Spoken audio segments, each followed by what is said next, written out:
Hoje a gente vai te mostrar evidências científicas de que a pizzaria Domino's está entregando o vírus do Covid-19 via 5G.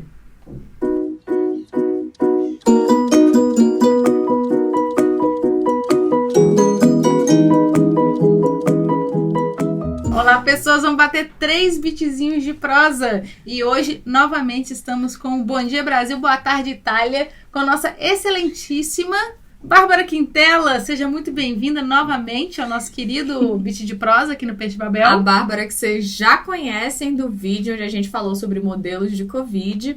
A Bárbara está trabalhando atualmente com adjacências, né, de modelos de pandemia, ajudando lá em Juiz de Fora também. Então, ela tem um know-how, assim, né, que ajudou muito a gente naquele vídeo. E agradecer muito que esse é o segundo vídeo da nossa série com apoio do Serra Pilheira. Né, que justamente já que a gente está falando de ciência aberta, a gente está falando disso tudo, eu acho que é muito importante a gente falar de uma instituição que fomenta a divulgação científica, né? Então, agradecer muito o apoio do Serra Pilheira que a gente tem aqui também. Exatamente. Esse vídeo faz parte do nosso projeto de mostrar que a ciência e a tecnologia são muito diversas, tem toda sorte de pessoas trabalhando para a sociedade, e isso é uma coisa que a gente precisa valorizar.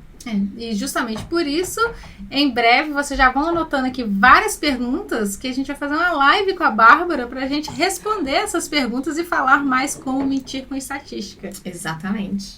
Bom dia, Brasil. Boa tarde, Itália. Obrigada pelo convite novamente. Agora com um cenário um pouquinho diferente do que no último vídeo, né? Felizmente aqui para mim. Verdade, gente. A Bárbara está no futuro. Pois né? Ela pode sair de casa. Onde a gente não precisa mais ficar em casa. Ele existe. Como é esse futuro? Vídeo, eu tava um mês trancada em casa e depois do vídeo ainda fiquei mais um mês e meio, né?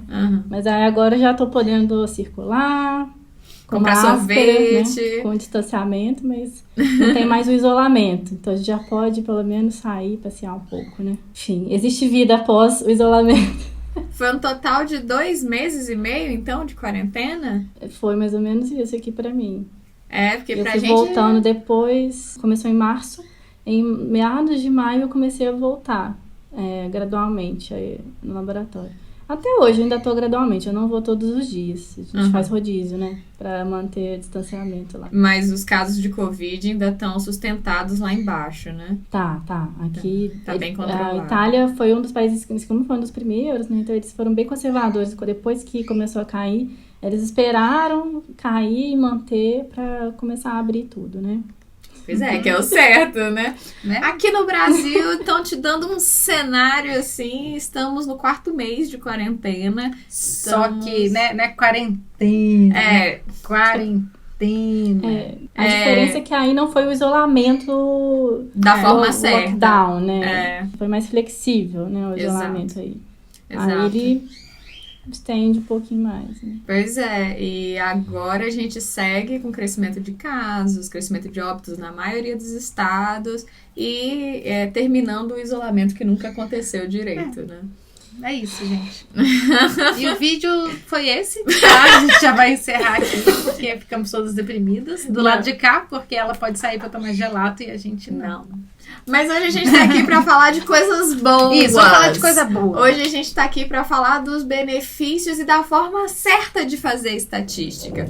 E a ideia é mostrar pra vocês, assim, que num momento como esse, onde é muito importante, a gente tá dependendo, né, de análises, a gente tá dependendo do trabalho de cientistas para enfrentar uma grande pandemia, a gente achou importante mostrar para vocês um pouquinho do jeito certo e do jeito errado, né, de fazer estatísticas e a consequência de você fazer da forma errada. A gente pode começar sendo positivas, né? A gente pode começar falando do papel da estatística, não só no contexto de pandemia, mas de uma forma geral. Porque assim, a gente usa estatística o tempo inteiro. Sim. Por mais que a gente ache que não e tudo, a gente está usando. A gente até comentou bastante sobre isso, sobre a questão de ciência de dados, da gente usar no nosso dia a dia sem saber que tem esse nome, né? Que é isso que a gente está fazendo. A estatística é a mesma coisa, né?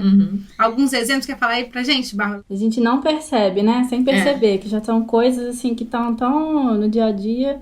Para entretenimento, por exemplo, você tá, para quem gosta, quem acompanha esporte, tá acostumado a ver média, saldo, tem umas palavrinhas que você acha que são números, é matemática, mas tá ligado com com análise, você está tirando uma informação daqueles dados ali, né?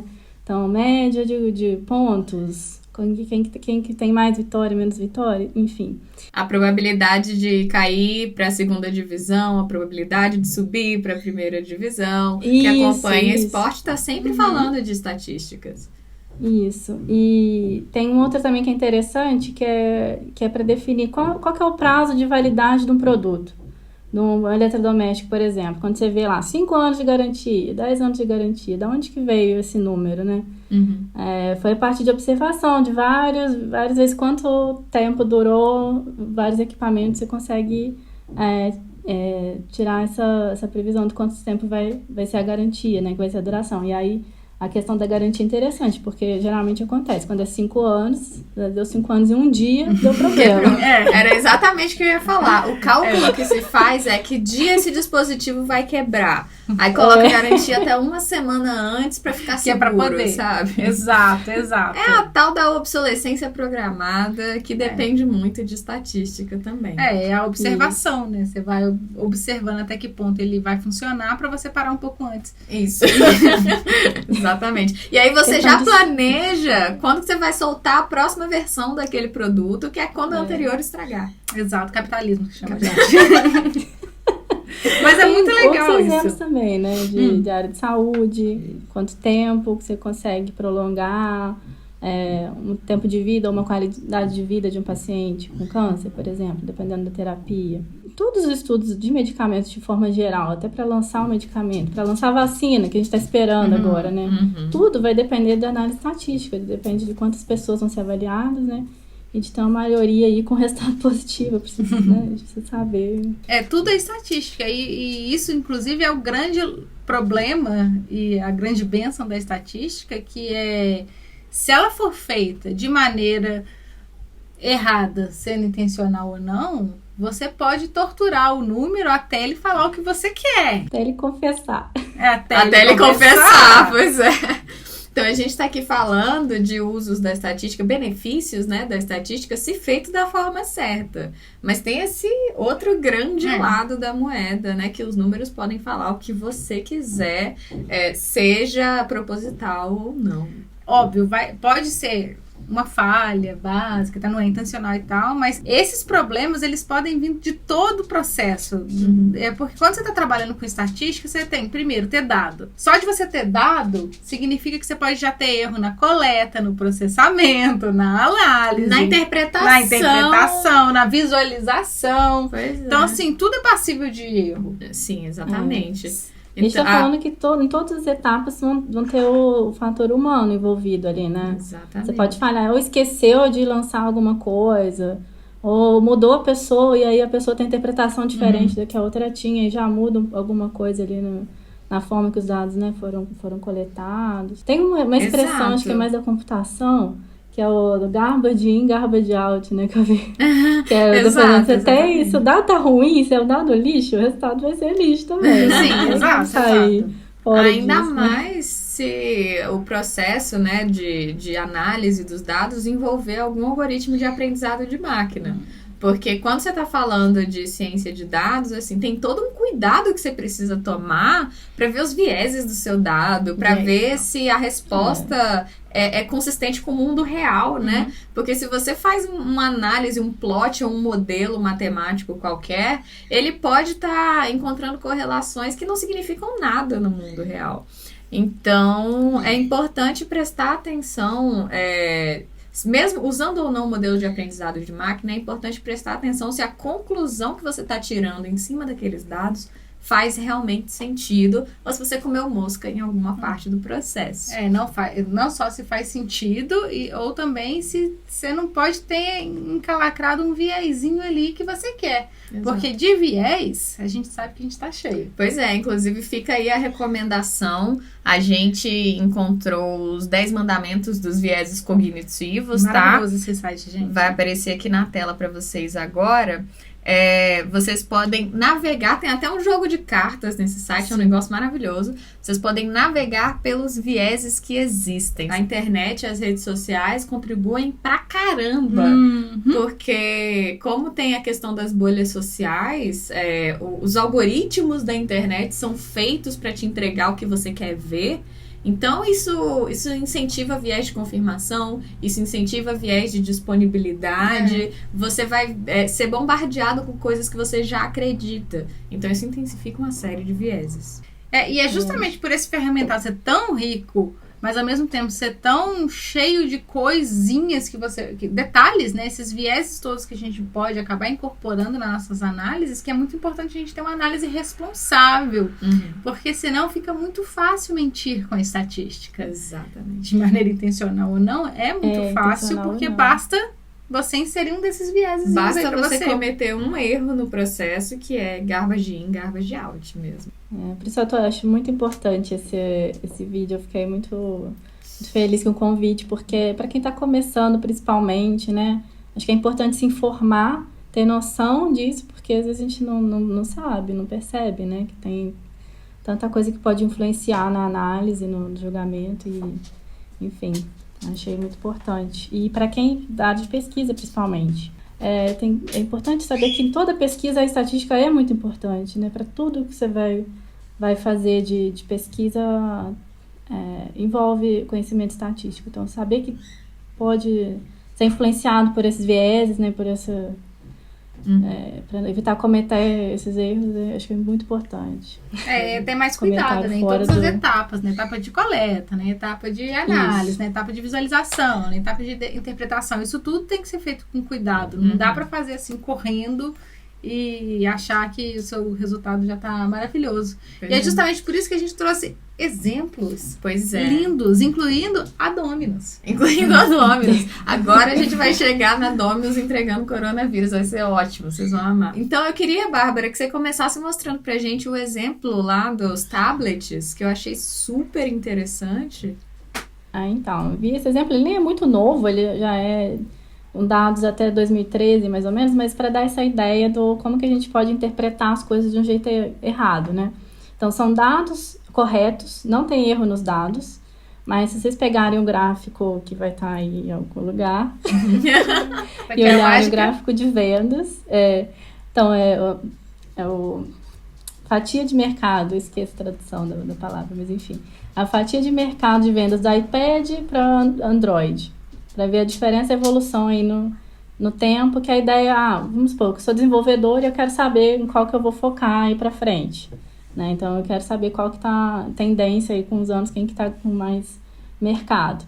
E aí, se pegando simplesmente, né, os dados gerais, assim, né, da fatia de mercado Apple versus Android, se eu for olhar dessa forma, parece que o Android está, né, a tendência é que ele está vendendo muito mais do que o iPad.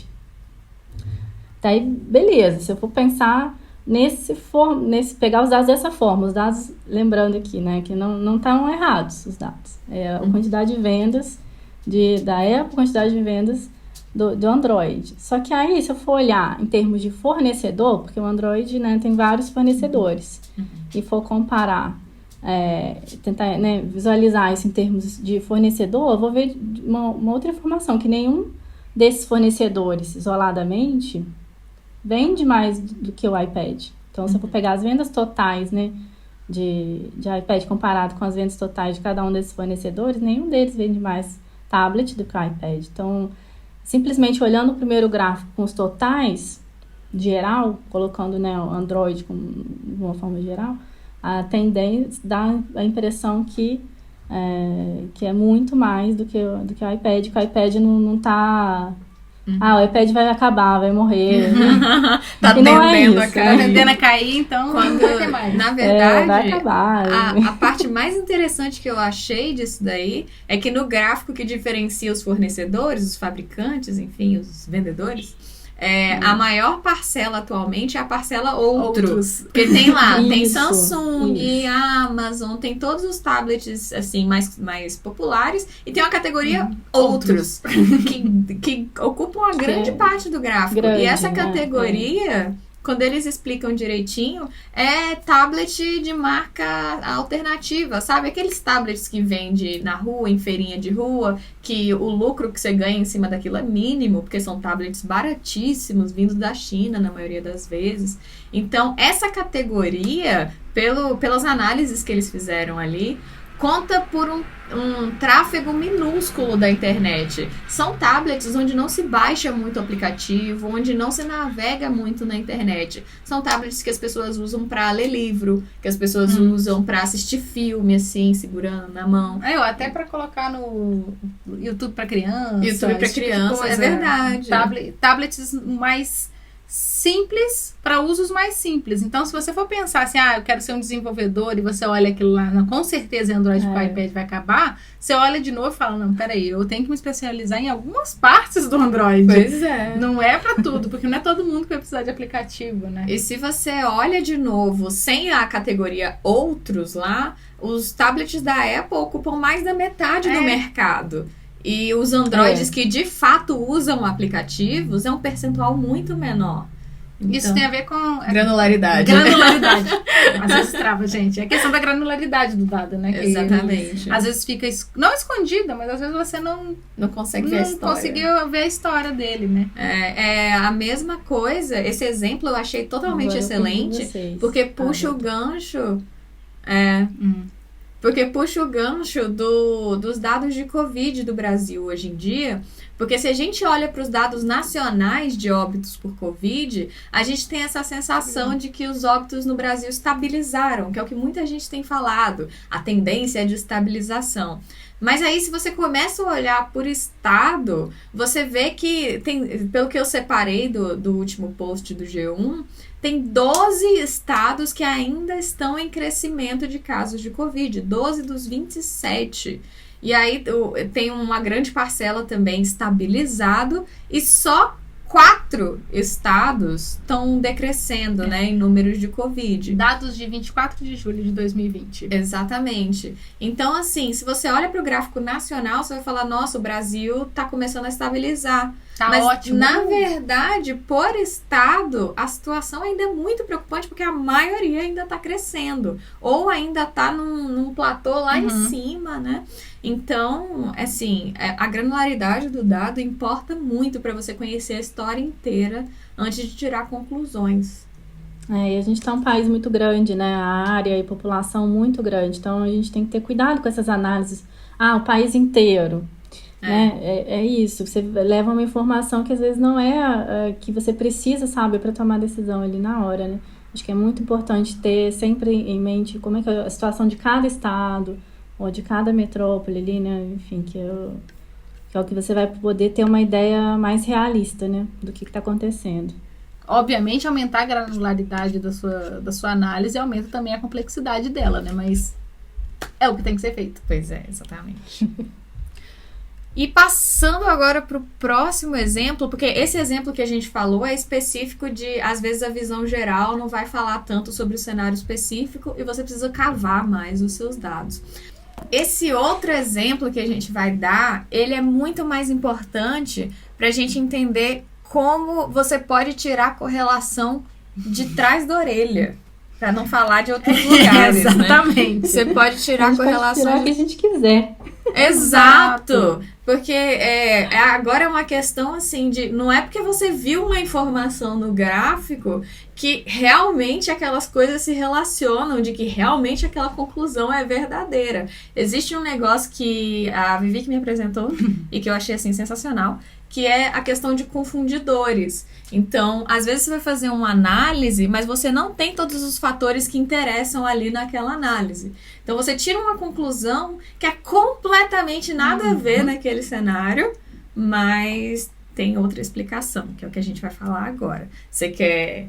Por favor. Que aí é a questão da Domino's. Finalmente, a Domino's não está patrocinando, tá? Só pra dizer. Mas podia. Mas podia. Gosto de pizza. Porque é uma questão... Pizza, pizza. Pode mandar pizza sem Covid. Sem Covid, por favor. Porque que acontece? Tem, assim... Isso também pode ser usado em várias teorias da conspiração e etc. Obviamente, da Domino's eu não sei se tem. Mas... a gente criou aqui. A gente criou aqui agora. Mas teve uma que realmente ficou até famosa, que era que o 5G estava transmitindo o Covid. Aí você pensa, hã? Mas por quê? Né? Vamos aqui ao milagre da edição. Esse aqui é um mapa de torres de 5G nos Estados Unidos, da American Tower. Tá? Se você ver, realmente tem 300 milhões de torres espalhadas por todo o país. Ok. Aí quando você vai ver a questão de, por exemplo, de como que o Covid foi disseminado nos Estados Unidos, tá muito parecido. Muito, assim. Realmente tem um overlap. Sobreposição. Obrigada. Realmente tem uma sobreposição. Você vê que tem zonas ali onde tem mais torres de 5G que tem mais casos de Covid. Lugares que tem menos torres de 5G tem menos casos de Covid. Logo, 5G transmite Covid. Pois é, porque isso foi um argumento, não é zoeira, gente, foi um argumento usado de verdade para indicar que a 5G estava transmitindo a Covid. A gente tem vários vídeos icônicos, tem até o Last Week Tonight, Sim, do John Oliver, que a galera realmente estava derrubando torres de 5G, a galera estava atrapalhando o trabalho das pessoas que estavam levantando as torres de 5G, que são uma tecnologia que vão ajudar a gente como sociedade. A gente pode até fazer um vídeo sobre 5G, mas o potencial de internet das coisas, o potencial da gente conseguir avançar tecnologias que estão paradas hoje em dia, é sem noção. E aí a pessoa pega 2 mapas e fala assim, 5G, Covid, oh meu Deus! Só que ela esquece de um pequeno detalhe que une todos esses caras. Se você olhar o mapa de densidade populacional dos Estados Unidos, oh meu Deus, oh minha deusa, ele é igual. É igual, tem a mesma sobreposição dos casos de Covid e a mesma sobreposição da localização das torres de 5G. Então, significa, onde tem mais gente, realmente vai ter mais serviços, vai ter mais casos de Covid, vai ter mais acontecimentos, né? Vai ter concentração maior de acontecimentos. E é justamente por isso que a gente trouxe a Dominus, que se você olhar também o número de Dominus que tem, ela também bate com os números de casos de Covid e com os números de torres de 5G, porque onde tem mais gente, vai ter mais serviço, vai ter mais torre. Exatamente. Então, assim, eu até gostei muito do que o John Oliver comenta, que a explicação que você está dando, ela é plausível ou existe uma explicação mais simples para aquilo? Que é isso.